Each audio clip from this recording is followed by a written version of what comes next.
अस्सलाम वालेकुम नाज़रीन, तहरीर पेश कर रही हैं divisional bureau chief Fakhar news Hyderabad से। महनाज फरहत 61 साल बाद गर्म तरीन अप्रैल और मई जून का माह हम पाकिस्तान में देख रहे हैं। पाकिस्तान दुनिया के उन 10 मुल्कों में सर फहरिस्त है जिनका मौसम तेज़ी से तब्दील हो रहा है।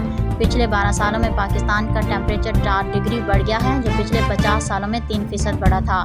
इसका वाहिद हल दरख्त और पौधे लगाना। अपने घर के हर खाली हिस्से में, अपनी गली और अपने मोहल्ले में, अपनी कॉलोनी में, सड़क के किनारे जहाँ जगह मिले वहाँ दरख्त और पौधे लगाएं।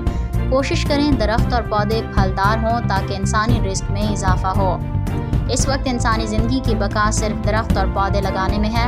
पाकिस्तान में उलमाए कराम, सियासतदान, सोशल वर्कर और माशरे के तमाम वो तबकात को आवाम के रोल मॉडल हैं। वो दरख्त और पौधे लगाने की मुहिम को प्रोमोट करें। अगर हमने आज दरख्त और पौधे की अहमियत ना समझें तो अब अगली नस्ल की बात नहीं बल्कि अगले साल ही हम सबको इससे ज़्यादा गर्म मौसम का सामना करना पड़ेगा। इसके साथ ही सादिया बतूल को इजाज़त दीजिए। अल्लाह हाफ़िज़।